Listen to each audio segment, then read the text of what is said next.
Good morning science study centre YouTube channel में आप सबका स्वागत है। आज हम लोग क्या पढ़ रहे हैं? गति। क्या पढ़ रहे हैं? गति, मोशन। क्या? मोशन। ठीक है, चलिए मोशन को समझते हैं। इसमें दो शब्द की जिक्र किया जाता है, एक शब्द है गति और एक शब्द है विराम। क्या है? एक शब्द है गति और दूसरा शब्द क्या है? विराम है। ठीक है, वस्तु की दो ही स्थिति हो सकती है, या तो वो गति में होगी या वो विराम में होगी। ठीक है, या तो वो विराम में होगी या वो गति में होगी। ठीक है, जैसे टेबल पर रखा एक कलम, टेबल पर रखा एक कलम किस स्थिति में है? विरामावस्था में। किसमें है? विरामावस्था में है। जबकि कोई व्यक्ति अगर चल रहा है, ठीक है, दौड़ रहा है, क्या कर रहा है? दौड़ रहा है, या फिर चल रहा है, ठीक है, या फिर खेल रहा है, क्या कर रहा है? खेल रहा है, तब हम उसको किस में कहेंगे? गति में कहेंगे। क्या कहेंगे? गति में कहेंगे। ठीक है, एक और उदाहरण समझिए। जैसे अगर आपके पास कोई मिट्टी है, मिट्टी, बच्चे जो छोटे होते हैं मिट्टी से क्या करते हैं? खेल करते हैं। क्या करते हैं? खेल करते हैं। देखोगे अलग अलग आकृति बनाते हैं ना मिट्टी से। ठीक है, तो मान लीजिए आपके पास एक मिट्टी है, ठीक है, और वो मिट्टी कैसी है? गीली है। कैसी है? गीली है। ठीक है, जब इसकी आकृति में परिवर्तन होता है, क्या होता है? जब इसकी आकृति में परिवर्तन हो रहा होता है, ठीक है, जब इसकी आकृति में परिवर्तन होता है, तब भी इस वस्तु को हम लोग क्या कहते हैं कि ये वस्तु किस में है? गति में। क्या है? गति में है। जैसे अगर हम कोई खिलौने की अगर हम बात करें, या फिर एक स्प्रिंग की बात करें जो एक निश्चित स्थान पर क्या है? टिका हुआ है ना, टिका हुआ, और इस तरह की उसकी संरचना है। अगर हम इसको कंपन करते हैं तो इसकी स्थिति क्या होती है? बदलती है, कभी आगे जाता है, कभी पीछे जाता है, लेकिन उसके स्थान में परिवर्तन होता है? नहीं होता है। अर्थात हम कह सकते हैं कि जब किसी वस्तु में समय के साथ उसकी स्थिति में परिवर्तन होता है, क्या होता है? उसकी स्थिति में परिवर्तन होता है, या फिर स्थान में परिवर्तन होता है, तब हम इस परिवर्तन को क्या कहते हैं? गति कहते हैं। क्या कहते हैं? गति कहते हैं। क्या कहते हैं? गति। इसके ठीक अपोजिट, जब किसी वस्तु में समय के साथ उसकी स्थिति में कोई परिवर्तन ना हो, ठीक है, कोई परिवर्तन ना हो, या फिर उसका स्थान परिवर्तन ना हो, तब हम उस वस्तु को किस में कहेंगे? विरामा में कहेंगे। किस में कहेंगे? विरामा में। कि वो वस्तु कहाँ है? विराम अवस्था में। गति अवस्था में नहीं है। किस में है? विराम अवस्था में। ठीक है, अब हम लोग समझते हैं गति कितने प्रकार के होते हैं। ठीक है, गति कितने प्रकार के होते हैं। ठीक है,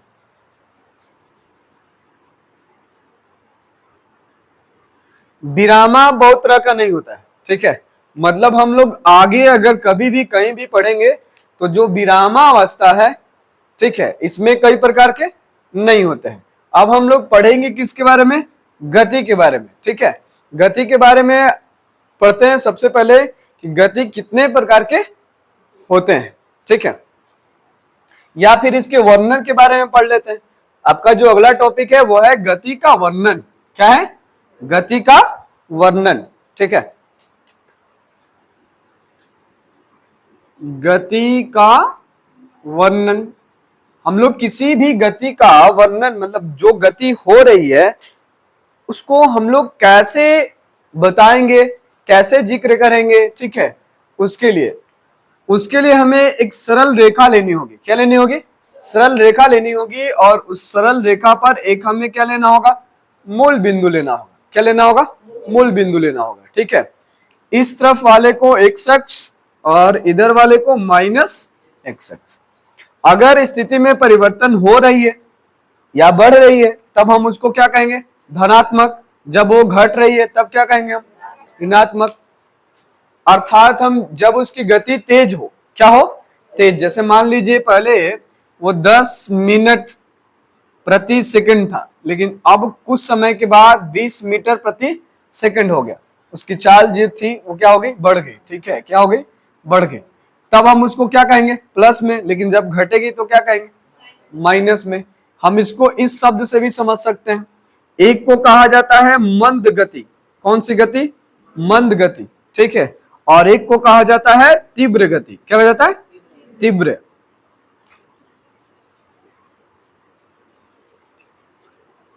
ठीक है, तीव्र गति। एक हो गई मंद गति और एक हो गई तीव्र गति। ठीक है, तीव्र गति को प्लस में और मंद गति को माइनस में। अगर दिखाना होगा तो मूल बिंदु से हम लोग दिखाएंगे। अगर तीव्रता बढ़ रही है, उसकी गति बढ़ रही है, तो हम लोग प्लस दिखाएंगे। मतलब एक को धनात्मक कर सकते हैं और एक को क्या कर सकते हैं? ऋणात्मक। ठीक है, इसको आप ऋणात्मक कहिए, ऋणात्मक गति, जबकि इसको आप क्या कर सकते हैं? धनात्मक गति। जैसे ध्यान, इसका उदाहरण समझो। अगर आप किसी ऊंचाई पर चढ़ रहे हो, क्या कर रहे हो? किसी ऊंचाई पर चढ़ रहे हो, अर्थात आप मान लो पहाड़ पर चढ़ रहे हो, ठीक है, या फिर सीढ़ी पर चढ़ रहे हो, चढ़ते हो ना, तो देखना आपकी जो गति पहले थी समतल सतह पर, उससे धीरे धीरे क्या होगी? कम होती जाएगी। और बहुत ज्यादा लंबा सीढ़ी हो, 50 पद का सीढ़ी हो, ठीक है, उस पर चढ़ना हो, तो और क्या होगा? और आपकी जो गति है धीरे धीरे धीरे क्या होगी? डाउन होती जाएगी। या फिर आप ये भी देख सकते हो, कोई व्यक्ति बहुत तेज दौड़ रहा है, तो कुछ समय के बाद धीरे धीरे क्या होगा? थक जाएगा, मतलब उसका जो गति है वो धीरे धीरे क्या हो जाएगी? कम हो जाएगी। मतलब उसको हम लोग क्या कह देंगे? मंद गति, अब माइनस में जा रहा है। ठीक है, लेकिन शुरुआत में ज्यादातर तीव्र गति ही होती है। ठीक है, अब दूसरा उदाहरण देखो। जैसे मान लो अगर आपको किसी ढलान से उतरना है, कहां से? कोई ढालुआ सतह है, ठीक है, वहां से आपको नीचे की ओर उतरना है। खास करके जो पुल उल होते हैं, ठीक है, नहर पे बने हुए जो पुल उल होते हैं, वो आपको दिख जाएंगे। कहीं ढाल वैसे रहते हैं, ऐसे ढाल होंगे, ठीक है, क्या होंगे? ऐसे ढाल। वहां से आपको साइकिल ढुलाना है या खुद को उतरना है, तो आप कैसा महसूस करते हो? तेज महसूस करते हो कि भाई हम कैसे चल रहे हैं? थोड़ा तेज चल रहे हैं। ठीक है, या हवा की वजह से भी होता है। अगर मान लीजिए आप हवा की गति में कर रहे हैं, तो हम उसको क्या कहेंगे? धनात्मक।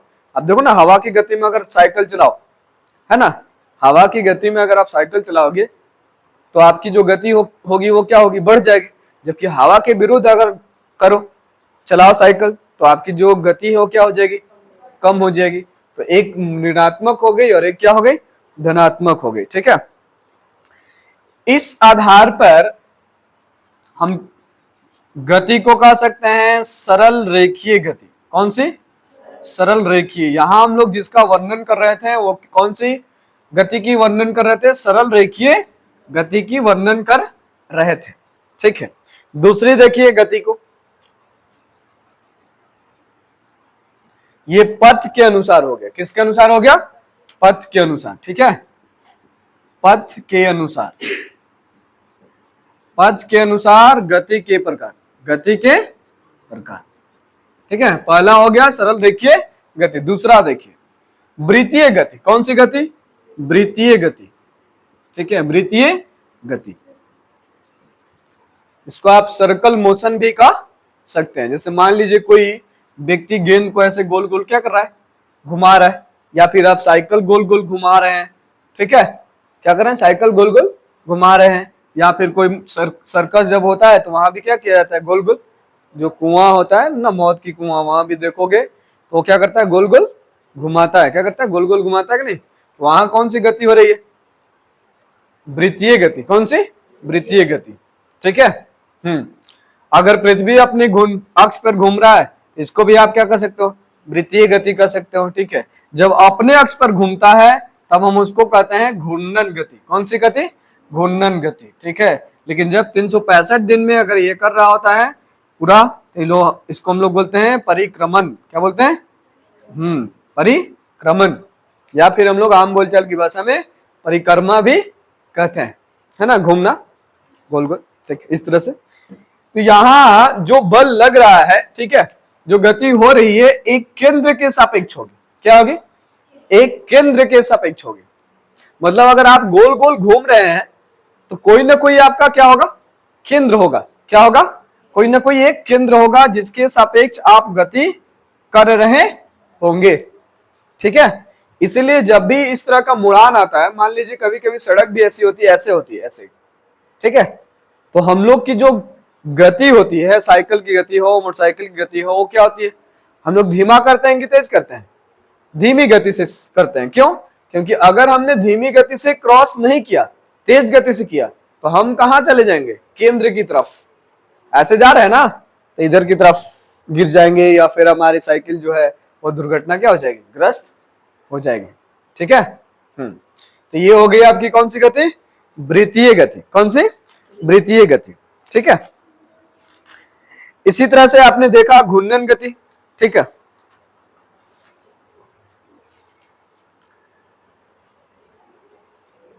अब अलग अलग पथ पे मान लीजिए कोई व्यक्ति आयताकार पथ पर चल रहा है। किस पर चल रहा है, आयताकार पथ पर चल रहा है। ठीक है। इस तरह की बाई इस तरह का बना हुआ, उस पर क्या कर रहा है वो, रन कर रहा है, या उस पर क्या कर रहा है वो, दौड़ रहा है। तो अब आप इसको क्या कहेगा, आयताकार गति, मतलब जो भी आकृति के अनुसार है, आयताकार पथ पर होने वाली गति। अगर वो षष्ठकोण जैसा है, ठीक है, षष्ठकोण मतलब जिसमें 6 गो होगा ना, इस तरह से, तब हम इसको क्या कहेंगे, षष्ठकोणीय पथ गति, है ना। जिस पथ पर वो गति करता है उस पथ के अनुसार उसकी गति को नाम को क्या करेंगे, बता देंगे। ठीक है, कि वो इस तरह की गति कर रहा है। ठीक है। आइए आगे अगर हम बात करें चाल के आधार पर, किसके आधार पर, चाल के आधार पर। ठीक है, कि भाई चाल के आधार पर जो गति है वो कितने तरह की होती है, कितने प्रकार की होती है। ठीक है।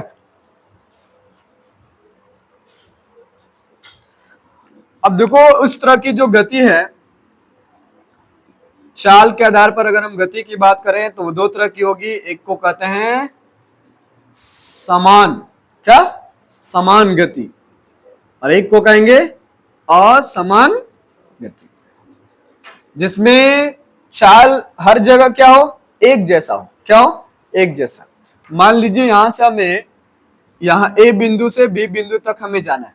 ए बिंदु से कहां जाना है, बी बिंदु तक जाना है, और हमारी जो मोटरसाइकिल है उसका जो चाल है 10 किलोमीटर प्रति घंटा है। क्या है, 10 किलोमीटर प्रति घंटा है, और ये कम और ज्यादा नहीं हो रहा है। तब हम इसको क्या कहेंगे, एक समान गति में कहेंगे। क्या कहेंगे, एक समान गति में कहेंगे। जबकि अगर हम ए से बी की तरफ जाना चाहते हैं और हमारा जो चाल है बदलता है, कभी 10 किलोमीटर प्रति घंटा, कभी 12 किलोमीटर प्रति घंटा, कभी 20 किलोमीटर प्रति घंटा, ठीक है, इस तरह से बदलता है, तब हम इसको क्या कहेंगे, असमान गति कहेंगे। क्या कहेंगे, असमान गति कहेंगे। ठीक है।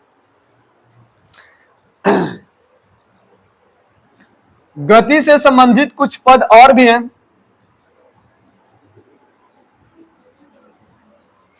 इस तरह से हम लोग गति को क्या कर सकते हैं, गति का वर्णन कर सकते हैं। ठीक है। अगर धनात्मक होगा तो 35 किलोमीटर प्रति घंटा कहेंगे, अगर ऋणात्मक होगा तो -35 किलोमीटर घंटा कहेंगे। इतनी बात तो आप लोग को समझ में आ गई। ठीक है। कुछ और भी पद हैं, चलिए देखते हैं।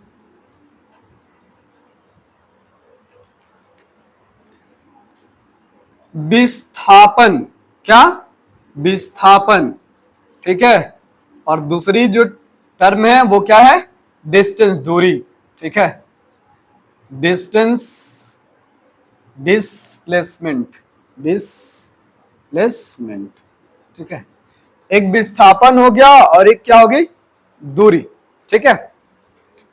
तो अगर हम शॉर्टकट की बात करें, किसकी बात करें, शॉर्टकट की बात करें, अगर शॉर्टकट कोई है, दूरी है, तब हम उसको क्या कहेंगे, विस्थापन।